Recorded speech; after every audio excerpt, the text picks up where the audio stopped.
Salut le pro, on se retrouve aujourd'hui pour un nouveau tuto ensemble avec vous. On va apprendre détail par détail comment je suis arrivé à ce résultat que vous êtes en train de voir ici.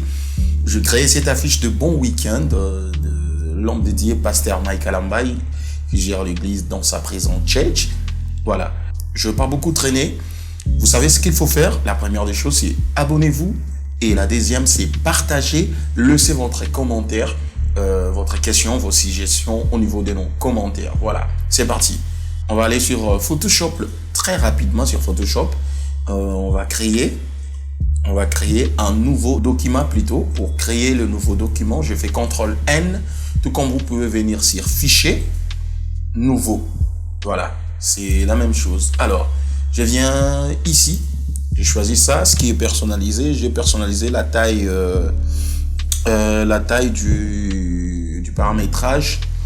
Ici, je fais les 30 sur 30 cm sur 30 cm au niveau de la résolution. Moi, je l'ai fait à 300 et je ne bouge pas ici. Je le garde comme ça.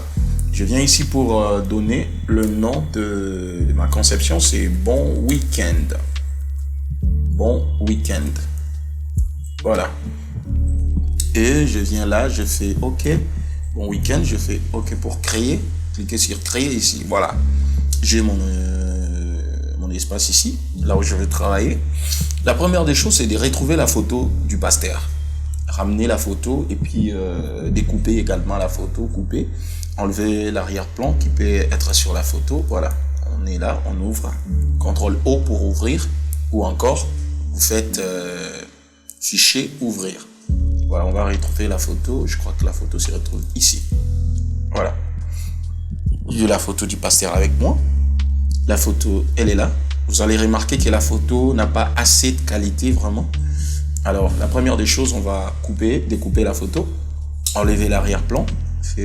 Parce que je ne veux pas utiliser cet arrière-plan. Voilà. Je commence par couper la photo. Voilà. J'utilise ici la plume. Vous pouvez appuyer sur P pour avoir le type plume. Vous venez ici, vous cliquez sur cette icône que vous voyez ici, plume. Voilà. Assurez-vous que vous êtes en mode tracé et non forme. Hein. En mode tracé. Voilà. Je viens ici pour tracer. Voilà.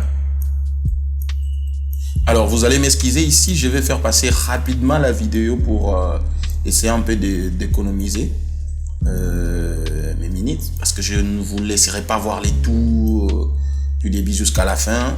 Si vous voulez avoir beaucoup plus de précision sur comment découper une photo avec l'outil Plim, je vous suggère de suivre le tuto sur l'outil Plim que je fais, qui se retrouve aussi dans mes playlists. Vous allez voir comment découper avec l'outil Plume. Donc voilà. Alors, une fois que vous allez finir comme ça, à tracer votre contour, clic droit, définir une sélection. Voilà. Et après, assurez-vous si c'est à 0 pixel, vous faites OK. Et la sélection, elle est là. Vous faites CTRL-G pour dupliquer juste la partie que vous avez sélectionnée. Là, vous avez une photo détachée de son arrière-plan. Et j'amène ma photo ici sur ma conception. Voilà, vous allez remarquer que la photo a une petite taille. Bon, on va travailler ça. Je ferme ici. Il n'y a pas à s'inquiéter là-dessus. Je fais CTRL-T pour recadrer un peu. Donner la taille à ma photo. Voilà. Je vais garder ça comme ça. Je vais le placer juste un peu à droite. Voilà, c'est bon. Ici, je trouve que ça va aller. Comme ça, c'est mieux. Voilà. Là, parfait. Alors, on va chercher notre arrière-plan. Ou background, si vous voulez. J'arrive ici. BG, background. Bon, pourquoi je fais les choix de ces backgrounds? Parce que déjà, la photo... Si vous remarquez la photo, c'est un peu sombre et noir, tout ça. Je voulais un background qui va ressortir un peu presque la même chose. Vous sentez qu'il y a un peu côté jaune. Voilà, je pris cette photo parce qu'il y a de la lumière jaune également. On va mettre ça ici, juste derrière la photo. On va voir ce que ça va donner. Voilà, je vais un peu monter la taille. Voilà. Quelque chose de comme ça. Voilà, je suis un peu dans ça. Voilà. Là, à peu près. Voilà, c'est bon. Alors, déjà là, vous sentez que je suis en train d'avoir déjà quelque chose.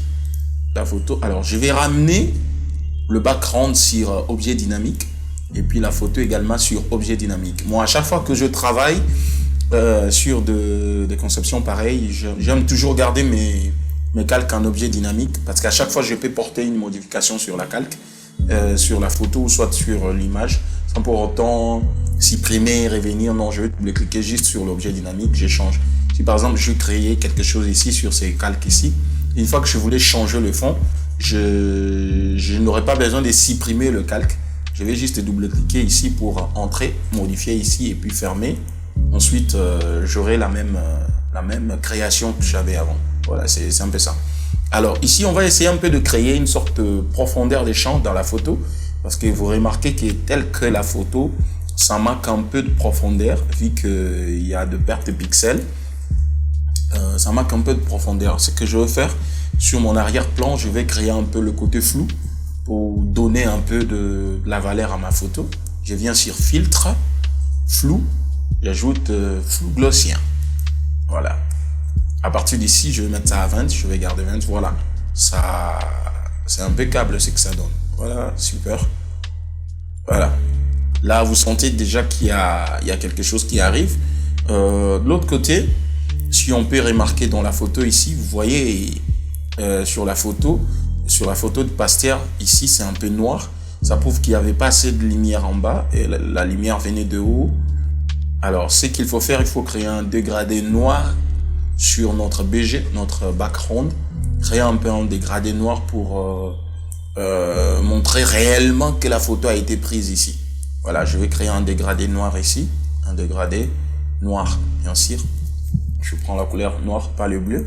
Je vais entrer par le bleu de nuit non plus. Je prends la couleur noire vraiment. Voilà, c'est bon. Super. Alors là, vous allez remarquer tout de suite que ça fait vraiment vrai que la lumière vient de là. Ça descend ici. Il y a assez de lumière ici. Ça frappe ici au niveau de visage. Et voilà. Alors, on va retravailler également la photo. Retravailler pour donner un peu de la qualité à la photo. Et travailler aussi la lumière. Voilà, je sélectionne la photo, je viens sur filtre. Je prends caméra RAW. Voilà, on entre sur caméra RAW pour essayer un peu de travailler la photo. Alors, je vais zoomer ma photo pour voir parfaitement ce que je suis en train de faire. Alors, je vais entrer dans les détails. Je cherche détail ici. Réduction de bruit. J'amène ça à 70. Réduction de bruit de couleur, j'amène ça à 55. Netteté, j'amène ça à 45. Voilà. Quelque chose de comme ça. C'est déjà bien. Je viens ici sur texture. Je ramène ça à 9. Ça peut aller comme ça. Ma vibrance, j'amène ça à 15. 15, ça peut aller. Et la saturation, j'amène ça à 5. Voilà. Et puis, je vais entrer au niveau de mélange des couleurs ici. Je vais donner un peu de valeur à la veste qu'a porté le Pasteur. Voilà, je vais donner un peu de bleu de nuit. Je prends ça, le bleu aussi, je vais travailler. Ensuite, je vais voir un peu avec sa peau. Je prends l'orange, je travaille ça, je vais accentuer un peu d'orange pour le jaune également, vu que l'espace de la photo, si vous regardez l'arrière-plan, il y a un peu de jaune qui fera un peu reflet au corps. Voilà, c'est bon. À partir de là, moi je trouve que c'est déjà bon, je fais OK.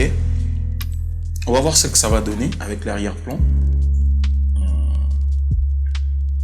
Et voilà. Voilà, c'est quelque chose de bien. On va voir ça. Avant, après, voilà. On est déjà dans quelque chose qui donne quand même la réalité, quoi. Donc, si vous regardez la photo, vous allez voir que la photo a été prise ici et puis il n'y a pas de modification là sur la photo. C'est super. Et moi, je trouve que c'est déjà bon. Et puis, on va maintenant attaquer le texte.